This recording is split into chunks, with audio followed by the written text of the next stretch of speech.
Senhor esteja com... Proclamação do Evangelho de Jesus Cristo segundo João. Glória a vós, Senhor. Naquele tempo disse Jesus aos seus discípulos: Agora parto para aquele que me enviou, e nenhum de vós me pergunta: para onde vais? Mas porque vos disse isto, a tristeza encheu os vossos corações. No entanto, eu vos digo a verdade: é bom para vós que eu parta. Se eu não for, não virá até vós o defensor. Mas, se eu for, eu vô-lo mandarei. E quando vier, ele demonstrará ao mundo em que consiste o pecado, a justiça e o julgamento. O pecado, porque não acreditaram em mim. A justiça, porque vou para o Pai, de modo que não mais me vereis. E o julgamento, porque o chefe deste mundo já está condenado. Palavra da salvação. Pelas palavras do Santo Evangelho, sejam perdoados os nossos pecados. Irmãos e irmãs, terça-feira, sexta semana da Páscoa. Estamos ouvindo ainda o Atos dos Apóstolos, hoje o capítulo 16, um pouco da missão de Paulo e também de Silas, que são levados diante dos magistrados, onde suas vestes são rasgadas, são açoitados e jogados na prisão. Para entendermos um pouco deste ato, nós temos que recordar aquilo que ouvimos no dia de ontem. E vermos também como Paulo e Silas manifestavam no meio do povo a presença de Deus com prodígios, graças e milagres. Ouvimos que Paulo e Silas expulsaram o espírito de uma bruxa, meio que assustador para nós.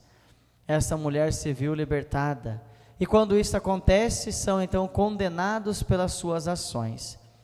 Mas os magistrados, antes mesmo de colocar um julgamento sobre eles para dar-lhes a chance de mostrarem-se ser inocentes, já os lançaram na prisão. O que acontece na prisão? Durante a noite, Paulo cantava juntamente com Silas hinos e graças ao Senhor. Todos os prisioneiros ficavam olhando aquela atitude. Surgiu um grande terremoto, e este terremoto abriu as portas de todas as celas. Pensando que todos tinham fugido, o carcereiro, temendo o que aconteceria com ele por ter perdido os prisioneiros, tentou o suicídio. Mas Paulo, de dentro da cela, grita: não faças mal nenhum a vós, estamos aqui dentro, não fugimos. E assim então o carcereiro se ajoelha diante de Paulo e de Silas e pede então a eles perdão, adorando o Senhor, e assim ele é evangelizado.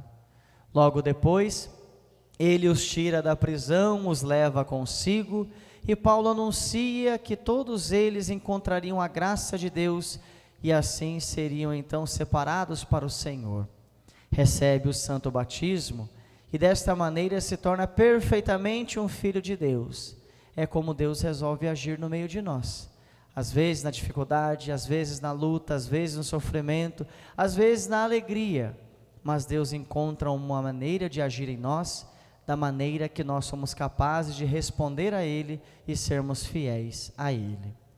O Evangelho de hoje, Jesus anuncia a sua partida, capítulo 16 também, mas do Evangelho de São João. Mas Jesus fica inconformado porque ele anuncia e parece que todo mundo não questiona para onde Jesus vai, aonde ele vai. Mas porque Jesus diz essas coisas, então o coração se enche de tristeza.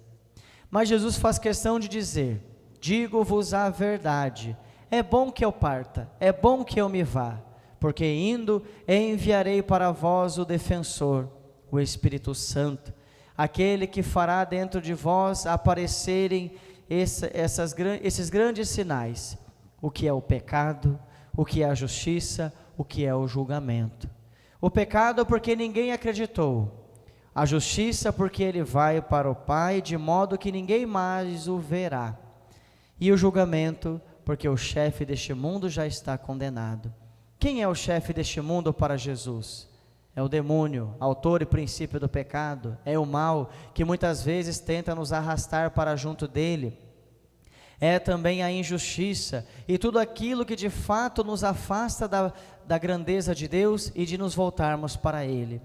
E como isso se reflete em nossa vida, como que o chefe deste mundo nos seduz, dizendo: não é preciso realizar tais coisas, estou muito cansado, não tenho tempo para mim, preciso guardar tempo para mim. E assim deixa Deus apenas com as sobras da nossa vida.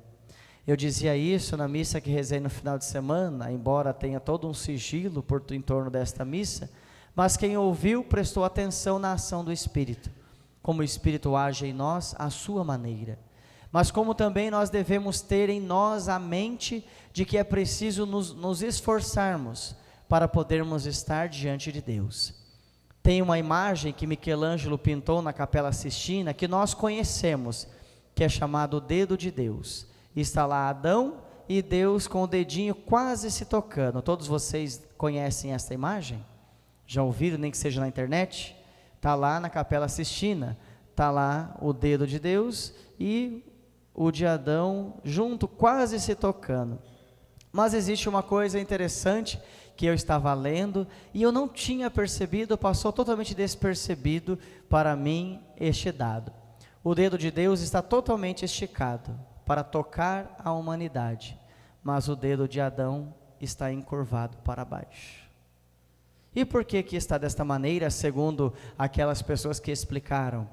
Porque Deus é capaz de doar tudo para nós e para nos encontrar, mas é preciso que o ser humano também contribua para chegar até Deus.